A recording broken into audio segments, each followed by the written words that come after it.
Bears fans, did you feel it too, the shift in tone? The way the room settled the moment he started talking?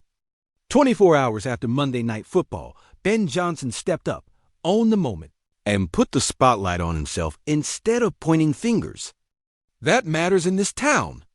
It matters in a locker room. It matters for a rookie head coach who just took his first primetime punch on the chin. If you respect a leader who says, "This one's on me," before anyone asks a question, smash that like button right now. And do me a favor in the comments. Grade his play calling from A through F and tell us why. I'll go first. I'm at a B-, and I'll explain. Most importantly, subscribe to Bears News Fan Report today. We're growing fast, and every new sub helps this community reach more diehards. We're also giving away a custom Chicago Bears jersey winner announced on our next live stream. Hit subscribe, drop your grade, and you're in. Here's what stood out from Johnson's day after availability. He looked calmer, clearer, and very deliberate, like a guy who stayed up all night with the tape, slept a couple of hours, then came back with a plan. Before a single question, he said it himself. He didn't feel like he called a particularly great game. He wanted quicker adjustments to what Minnesota was showing. He expected a Brian Flores pressure roll with 5 and 6, and instead got more 4-man rush than usual. That one pivot altered the rhythm of our progressions and the shape of our protections. And Johnson admitted he should have adapted faster. Now, context matters. The Vikings' defense isn't a walk in the park. They're disciplined, mean, and top tier at disguising intent. Caleb Williams still had one of the longest average times to throw in the league this week, north of 3 seconds, which tells you the design often created time. But the connection on the back end didn't always follow. There were overthrows, a couple of misses he'll want back, routes that didn't uncover on schedule, and a run game that never fully found its groove. At the drive-killing self-inflicted stuff penalties, negative plays, and you're living in 2nd and long, 3rd and long hell. Against Flores, that's almost a donation box for punts. Johnson also put himself under the microscope for the sideline mechanics. He talked about the challenge he tossed in the second half and the timeout that disappeared with it. He thought he saw knees up, went with his gut, and didn't lean enough on the guys upstairs. Rookie head coach moment. He owned it. Those timeouts are pure oxygen at the end of games, and he knows it. The lesson is simple. Trust the process, trust the eyes in the booth. Use the entire operation that's been built around you. That's where young head coaches separate. They learn fast or they drown. He's choosing to learn. He backed that accountability up with the special teams decision at the end. He said flat out he should have handled the kickoff differently. Kick it through. Kick it out. Remove the variable so the defense can play the situation on our terms. He never threw Cairo Santos under the bus. He didn't play the blame game with coverage units or specialists. He put the finger on his own chest and moved on to solutions. That's how you keep a building together. Zoom out. This game came against a defense Johnson knew well. As a play caller, he'd had success versus Minnesota in the past. And it's exactly why Flores wasn't going to hand him the same picture twice. Cat and mouse at the highest level. We still moved the ball in stretches well over 300 total yards, and you could feel a different tempo compared to last season. Not perfect, not consistent, but far more entertaining and dynamic. For a first game with a new staff map, that counts. It's not an excuse for the loss. It's a foundation to build on. Injuries and availability. Johnson didn't hide.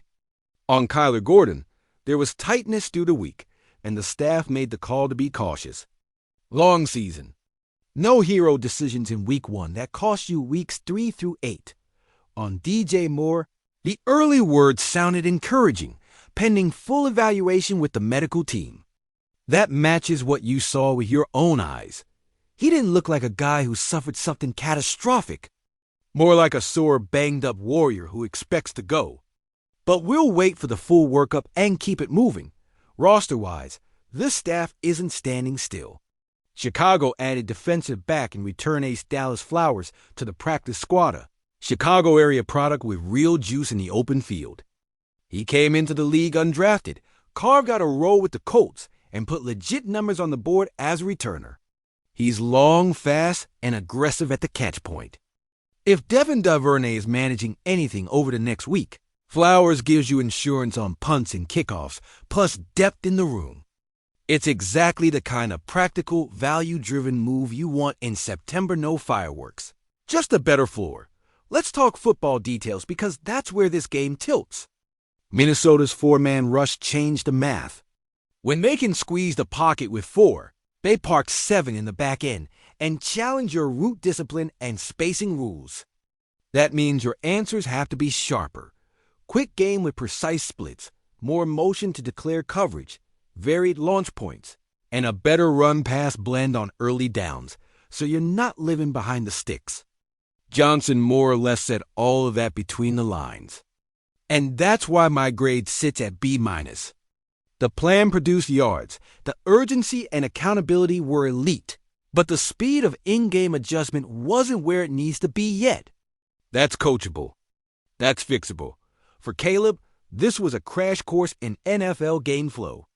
Every rookie thinks the first read will be there if the protection holds. Veterans know the first read is often a tell to move the defense so the second and third can breathe. The tape will be a clinic in footwork, eyes, and tempo. Don't drift into pressure. Hitch with purpose. Cut it loose on time. The throws are all there. The instincts are all there. If the staff trims the menu and builds a few more easy button calls for second and medium, you'll feel the chain start to hum. And yes, penalties. This team can't be the group that hands away downs. Pre-snap flags, holds on perimeter screens, illegal formations, free gifts in a one-score league. Johnson didn't run from it. He said flatly they've got to clean it up. That's culture. That's practice reps. That's leaders echoing coaches. You could see flashes of a high-floor offense buried under the slop.